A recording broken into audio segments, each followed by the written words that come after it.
but you cannot use your screen, okay, throughout the thing. All right. Tariq, you can just stop sharing. Ma'am, we are ready to start. Okay, we're ready? Go live? Yes. Okay, I'm ready.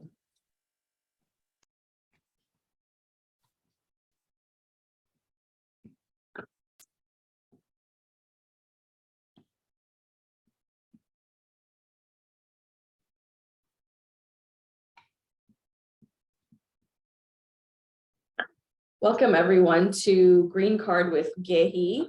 Today we have a special topic and a special guest. We're going to be talking about something that's very related to immigration today, and that is family law. And today our guest is Attorney Osa Adegbe. Thank you, Attorney Osa, for joining us today. We have a lot to talk about, and we'll get through everything hopefully within the next 30 to 45 minutes. We had some technical difficulties earlier starting the show on time, but if you're joining us now, thank you for joining us. You're welcome to ask us questions in the chat. So frequently, a lot of our green card or immigration clients have family law issues. For example, maybe they're in the middle of applying for their green card, and due to unfortunate circumstances, they have to, they're getting a divorce, or maybe there are some issues and an order of protection has been filed, or maybe our client has a guardianship order and they want to know if they are eligible for a green card based on that. So there's a lot of intersectionality between family law and immigration. So we're going to touch upon those topics today. So we'll give a little bit of broad overview. Attorney Osa will share some of her experiences. I'll share some of my experiences, and hopefully this show will be informative for our viewers. We are both attorneys at Gehi and Associates. We are a law firm in Queens, New York. We have 3 physical offices in Queens, 1 in Jackson Heights, 1 in Jamaica, and 1 in Ozone Park.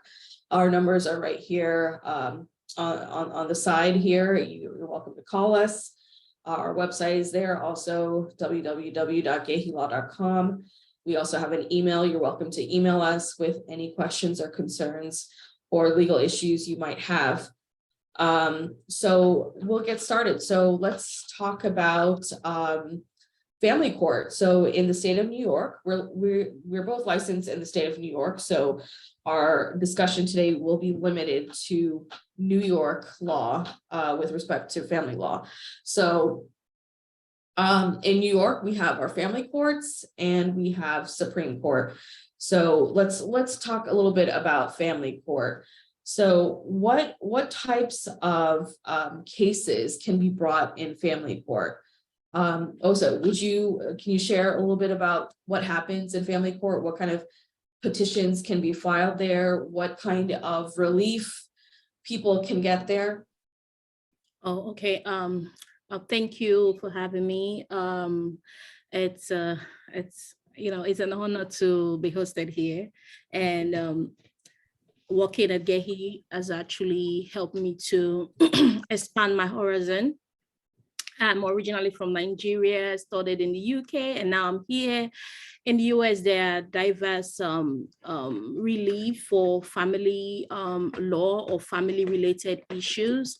And like she asked, like Soraya asked, what kind of matters, or what does the family law courts cover? Like the word says, family courts.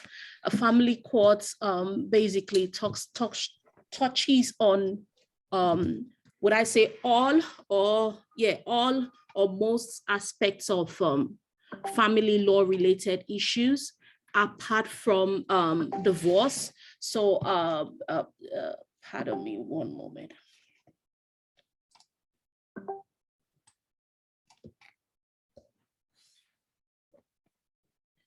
So apart from divorce, so in family courts, they deal with issue of guardianship, adoption, custody, child support, and most notably an area called family offense petition, or what we say order of protection. Okay, so it's very broad, the areas they cover in family court. So again, it is child support, order of protection, custody issues, guardianship issues, adoption. So basically areas that relate to family law or family. Okay, wonderful. So if, let's say, two people have a child in common, but they're not married, can they go to family court to get, for example, a child support or child custody order, even though they're not married? Yes, the issue or the reason for them even going to court in the first place is the child. It's not, it doesn't have to do with any of them. If they're married, it doesn't have to do with their relationship, but it has to do with the child. And the family courts usually, or in all cases, they handle such issues. So it doesn't matter if they're married or not, all and every matter relating to the child would have to come under the family courts. So this and does the same apply if two people are married? Let's say somebody's not ready to get divorced, but they're separated from their partner and they need financial help taking care of the child.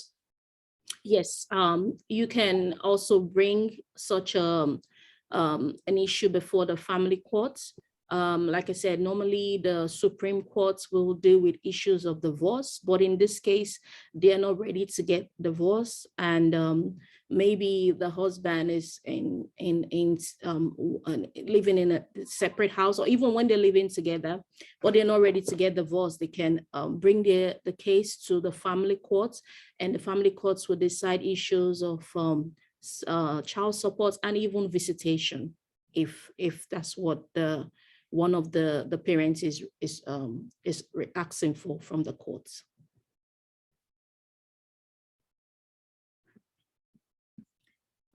Attorney, you're muted.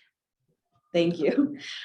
So it would be accurate to say that marital status is not relevant in family court. What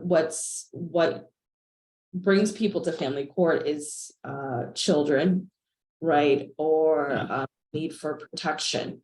So with the exception of spousal support, if you are married and you're separated from your spouse and you need spousal support, but you're not ready to get divorced, that is something you can do in the state of New York. You can go to family court to get spousal support and not a divorce. So that's a pretty unique feature and unique relief that's available in New York that some states might not have. So yes, so the family courts are one of the courts where that deal with family law issues. And then there's Supreme Court. Yes. So can you explain a little bit about what's the difference between the two courts and the types of petitions or cases that can be filed in Supreme Court? Oh yeah, like the word insinuates again, it's supreme, is definitely higher than the family courts. Cases that can be brought to the Supreme Courts are divorces,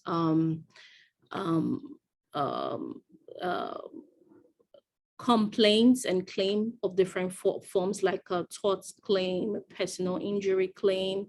In the Supreme Courts, you can also have claim for every other form of civil litigation, and you can, that is I believe it's higher than 10,000 if you're claiming for an amount that is higher than $10,000, you should, or it should be brought to the Supreme Court. And you can also claim for other civil matters arising between two parties, and it could even be between you and the city. So it can be within you and, for example, New York City. We have several of those cases that we're dealing with now at Gehi and Associates, and you can bring relief of emotional distress. We can bring relief of several other complaints that is unrelated to family. The Supreme Court handle such matters. Yes, that's a great summary. It's much more broad. There's a more broad range of cases that are handled by the Supreme Court. And one important difference is that if you're going to bring a divorce, the divorce has to be brought in New York Supreme Court. So we've handled all kinds of divorces in New York. We've practiced before the family courts. So whether you're in family court or in Supreme Court, as we mentioned earlier, there are certain things that you can ask the court for. Yeah. And one of those things is we'll just go down one by one. What are the things you can get? So you can get a child custody order. It can be temporary or it can be final. You can ask the court to determine who's the child's in, who should have custody of the child. And that's determined by what's in the best interest of the child. It's not the best interest. The analysis is not what's going to be best for one parent or the other. It's what is good for the child. And in most cases, the court will hold that it is in the best interest of the child to have a relationship with both parents. I think many of our clients understand that. There are always some people who don't.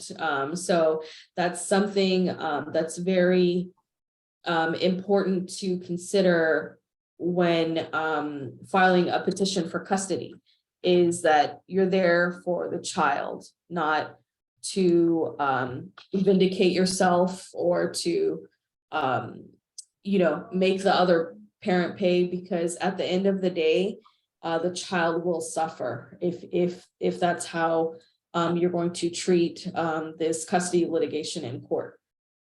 So that's my general advice or opinion on custody.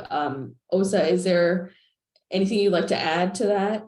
Yeah, I just want to add that if you have a case, for example, you already brought a case in the child family court, say for example, a case of child support.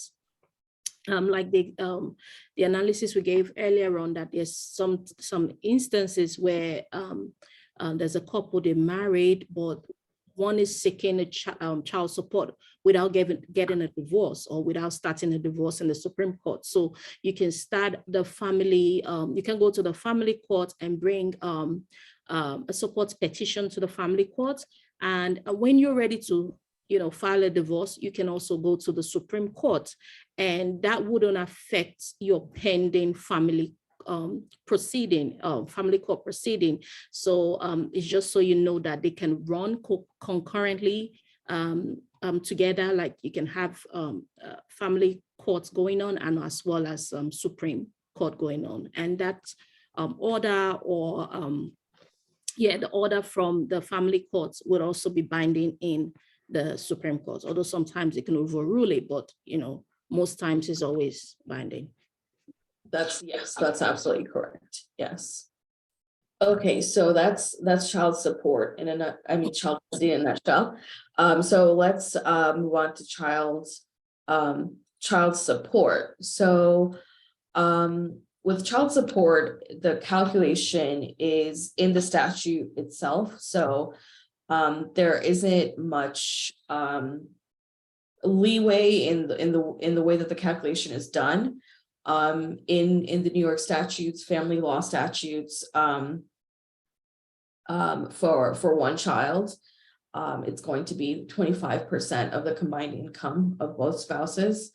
For two children, I'm sorry, 17% for one child. And two Go ahead, children, Osa. 25%. And two children, 25%. And I believe 3 children is 29 Right. of combined income of both parents. Correct, yeah. So the way that's calculated, it's there's a calculator. So it's very it's a little bit tricky.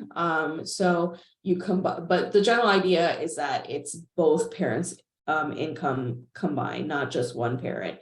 And then the way that the share is ordered is on a pro rata basis.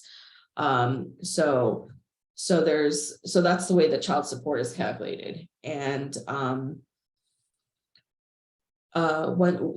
then if there's extenuating circumstances, of course, that can be argued in court if you have other obligations that need to be met, which would leave you homeless. Of course, that's something that would have to be argued in court, that you're unable to pay, the amount of child support because it's just, you don't have the ability to do that. So we can certainly appear on your behalf and argue that for you.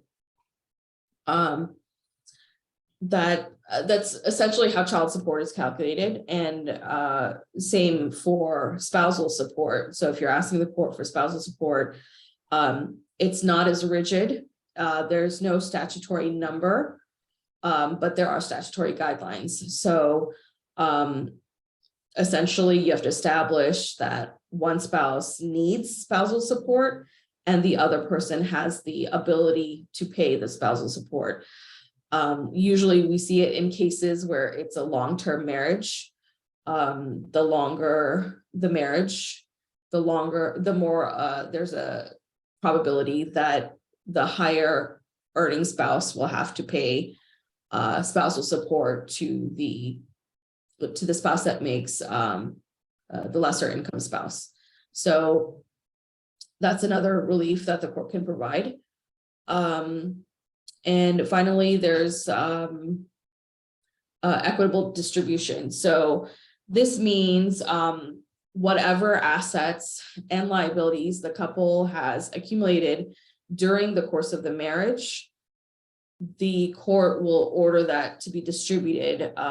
Usually the default rule is that it's 50-50, but it's called equitable. So if there's a reason that one spouse should not get 50%, there's a list of factors in the statute, which provides a basis for arguing that the other spouse should not get 50%.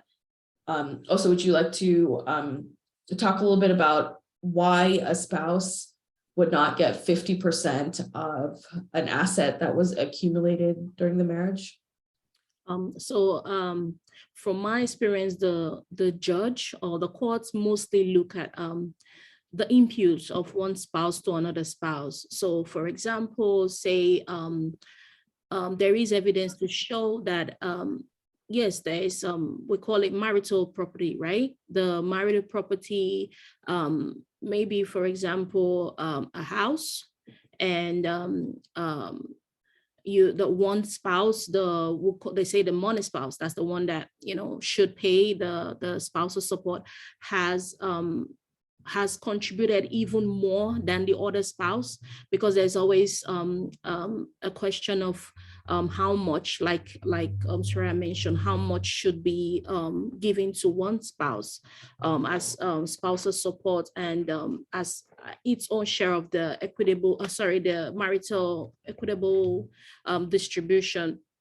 So if one of the spouse is like maintaining a property, putting more efforts to getting or taking care of the home and the court look out for all those imputes by one spouse, and they look at the age of the marriage too. Because I think there's one time we had a client that her marriage was very young, and the spousal support she wanted was quite high. So we advised, according to the law, that you are not entitled to this much, you are entitled to this much. Okay, so the court looks at your contribution, the age of the marriage, and yeah, so that's two, and other factors too, but those are the two major things that the courts consider. Right.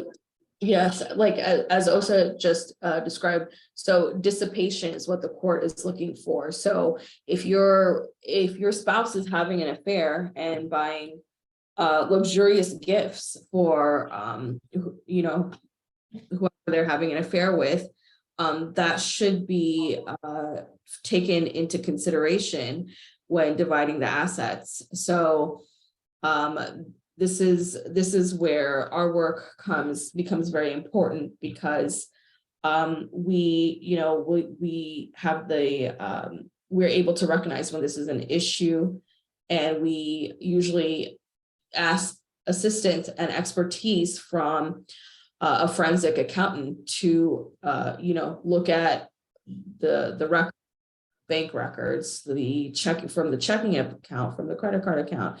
We subpoena the banks if this other spouse doesn't want to hand over the records. We subpoena the bank directly and get the records from the bank. We hand them over to a forensic accountant who can give us an expert opinion regarding where the money was going, what it was being spent on. And the use of a forensic accountant can be especially helpful when, for example, if one spouse gets paid from their employer in cash, or if they own a business, to determine the true income of a spouse. A lot of times when you're in divorce and one spouse doesn't want to pay as much child support or spousal support, they'll try to minimize their income as much as possible. They'll show tax returns or different documents showing a low number, but the truth is they're getting paid in cash. And so that number needs to be determined. And that's when we use expert CPAs to give us an opinion on where the money went. Okay, so that is, and also we also use experts for appraisals. Osa, you talk a little bit about what we use appraisal companies for? Yeah, so like we're talking about equitable distribution, there's always the issue of how much the value of a property is at its time. So we can value that ourselves, because the different price range and different whatnot. So the courts actually give an order for the property to be appraised, and then they bring the evaluation, the appraisal, and determine the actual price a property is worth, for the sake of equitable distribution. And also the other forms of appraisal is pension appraisal. So if one spouse is earning more, like we call them the money spouse, if the spouse is earning more or have different kind of pension retirement plan, the courts can also have them order that the pension be appraised. So we contact and we have good relationship with very good appraisal company, and sometimes the court actually specify the types, the specific company to use for appraising a pension or property. So when you say pension, that's like the 401k and other type of retirement plan that it could have. So appraisal, that's where the appraisal order comes in. Absolutely. And a lot of times when we're appraising these retirement assets, We also ask these very highly specialized attorneys to help our clients with what we call quadros. So those are qualified domestic relation orders. So you know, if anyone with a retirement account may be familiar with the fact that you can't touch your retirement account until you reach a certain age without a penalty. So there's usually a 10% penalty. There is a carve out to that with a quadro. So a lot of times you have to divide the assets, which means dividing retirement assets. So sometimes we'll ask these highly specialized attorneys to help our clients with dividing up the retirement assets. So that's divorce in a nutshell. Question, Soraya. We have a question. Okay, here. sure. The question says, what is the difference between legal separation and a divorce? I can answer that and before. Sure, yeah, and I just want to mention in the state of New York, we do have a legal separation. Go ahead. Oh yeah, we do have a legal separation, and it can be entered into like an order from the court. But the major difference is that when you're legally separated, you're still legally married. Okay, so you can't remarry. You can't, and I think there are other implications like tax, how to file tax and all that, but we're not tax experts, so you can obviously consult with a tax expert on that. But the major difference is that with you being legally separated, you can remarry. But if you have a final divorce decree, yes, then you're free to get married again. Right, and a legal separation is just as difficult as a divorce. So, you know, I always advise my clients to take that into consideration if you're going to go through the trouble of doing a legal separation. That's just something to consider. Okay, so next question. We are not married, but we have kids. Can I file for custody and support? So I'll take that one. So I think we touched on this earlier. Yes, we did.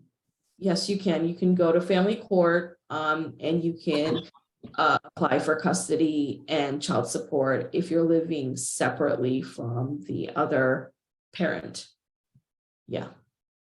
Okay. So we are open to taking other questions while we're waiting.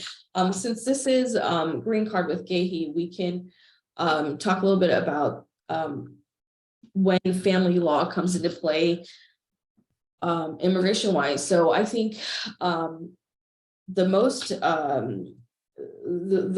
we see it the most when we file what's called it's called a 𝒕𝒂𝒍𝒌 petition with immigration, and one of the prerequisites of those petitions, which is a petition for a green card, is a special findings order from the family court.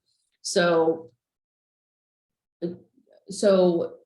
essentially, if a child is in the United States, a person under 21 years old, if they're in yes, let's talk about New York. So if they're in New York and they're under the age of 21 and they have been abused, abandoned, or neglected by one or both of their parents, then and they are able to get a guardian to take care of them here in New York, you know, we have a guardianship order, then that child can apply for a green card, and that petition is called a 𝒕𝒂𝒍𝒌 petition, Special Immigrant Juvenile, SIJ Status.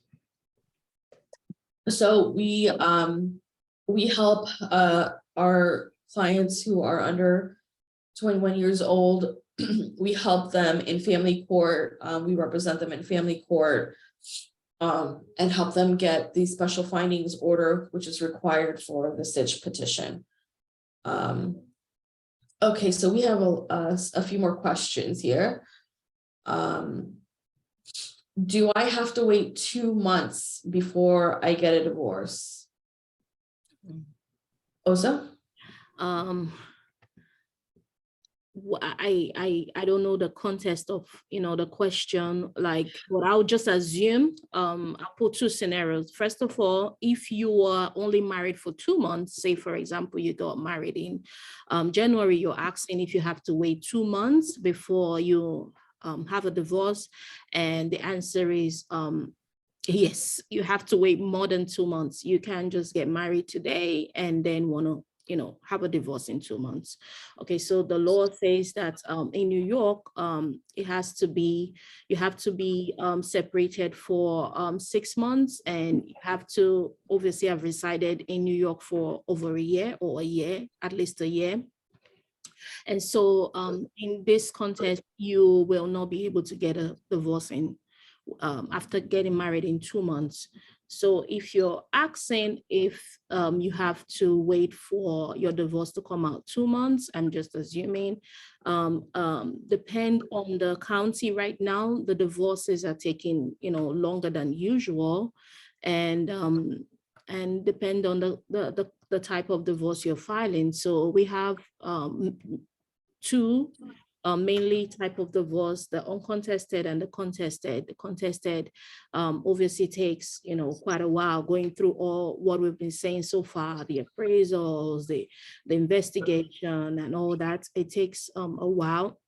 But with the uncontested, before it takes like 3 months, before maybe even 2 months to get. But now with the whole COVID and pandemic, there have been, backlogs that's been, pulling down or making the court to have a lot of backlogs, and they've been very lengthy waits for divorce decrees. So, and actually, you bring up a good point, which we did not discuss. Uncontested versus contested divorces. What's the difference? Okay, so contested divorce, I think that's pretty much what we've been going on about, talking about if one spouse wants spousal supports, and then that falls into a contested divorce if one spouse is asking for there to be an equitable distribution. That is contested divorce. They're not just they don't just want the divorce to be done. It wouldn't be easy. So uncontested divorce is kind of like easy. First of all, there's no fault. No one is claiming one spouse did what to them, and they're both agreeing to the divorce. And most of the time, it just takes the defendants to sign an affidavit of defendants, and case closed. And we just wait for the judge to sign the divorce decree. Well, you see, the contested divorce here, it has to go through several processes, like even the trial. We have to go to conferences, compliance, deposition sometimes, so those are the few major differences between contested and uncontested. So in some, uncontested doesn't have any it doesn't have to do with any hearing in courts. Then contested have to do with several hearings in courts. Right, yes, that's definitely true. Uncontested means that both spouses agree on everything. So all of the things we spoke about, that means they are in agreement. Every now and then we have a divorcing couple that knows exactly what they want to do, which is very refreshing and very nice to see. But every now and then it does happen. In most cases, when couples are in the process of a separation and a divorce, they are not in agreement, which is why they're divorcing. So in most cases, the couple does not agree on all of the things. At least one of, there's always custody at issue, or spousal support at issue. There's so many things at issue. So in that case, when there's no agreement, then it is a contested divorce. As Osa touched upon, a contested divorce is much lengthier, much more involved with the court, much more litigious, much more expensive. So that's something that you want to consider before deciding how hard you want to fight your spouse in court for a divorce. Okay, so we have a few other questions here. We'll just go over a few. I don't think we have time to go over all of them. These are a lot of questions. So before you go over it, yeah, I see one question that is actually touching on divorce now. There's several others for on custody, but this one that is touching on divorce and immigration is something that, it will be nice for the viewers to be aware of, and you sure do always need to get a very good a lawyer to help you. Is how will a divorce or separation affect my immigration status? And that's a very, very, we need to talk about that one. Yeah, that question, unfortunately, the answer is it depends. So it depends on what you're applying for, what is the context. So for example, if you're in the context of applying for a 10-year green card, you only have a 2-year green card, and you are applying for a 10-year green card, then a divorce or separation makes a huge difference. And, there are things there are protocols that have to be followed. In other cases, it may depend on how far you've gone along in the divorce. If the divorces have been filed, but not yet finalized, it may not make a difference. If you, for example, if you are a derivative of your spouse's green card application, employment-based green card application, it may not make a difference. Every case is different.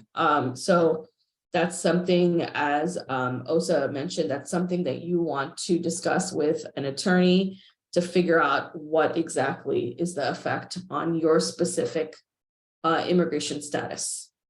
And try, let's remember the vowel part of it too. I know a lot of people now are considering or applying under the Violence Against Women's Act that is available to most battered spouse. And I just want you to always, like I said, it's very important to have it in the back of your mind that you can just do it right, fill in an application on your own. You do need a lawyer because there are time frames. After getting a divorce, you have until a certain amount of time to apply for your VAWA, and you shouldn't go over that time. And you should also just basically you have to watch out for there's some tips and times you have to look out for when applying for a VAWA, because you need your divorce as much as you need your divorce decree. You also need to watch out for the timeline too. Exactly. And VAWA, that's what is known as a battered spouse case, or a self petition. So that can be filed when there is extreme abuse or extreme cruelty by the U.S. citizen or green card holder spouse. They're mistreating their spouse because they are more privileged in the fact that they have immigration status in the United States.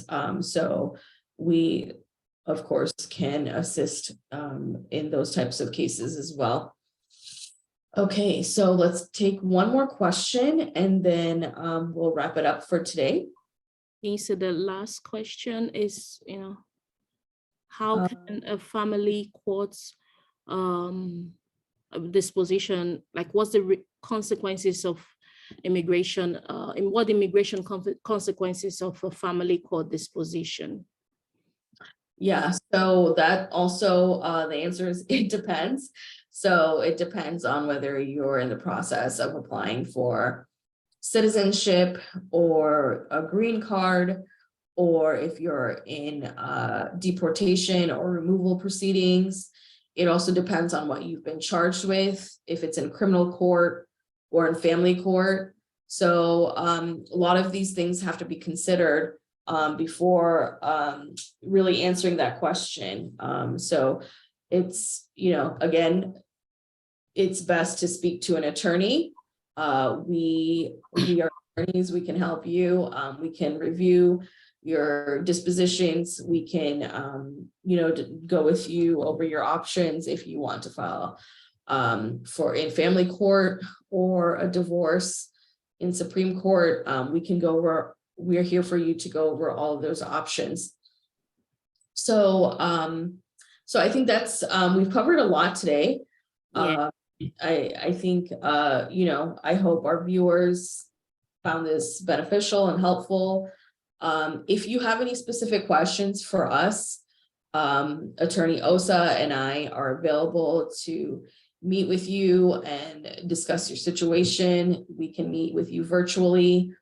We can handle family court and divorces in the state of New York only. I can handle immigration. We can handle immigration cases anywhere in the world, but for family law, it's only in New York. So please give us a call. We'd love to talk about your case with you. Our numbers are on the side of our screen here. So Jackson Heights, the phone number is 718-263-5999. Jamaica, 718-764-6911. Ozone Park, 718-577-0711. You can email us with your issue at info@gehilaw.com. Again, thank you again, Attorney Osa, for joining us for our webinar today. I appreciate your time and your expertise on this topic, and thank you, viewers, for watching. We hope to see you next week. Thank you.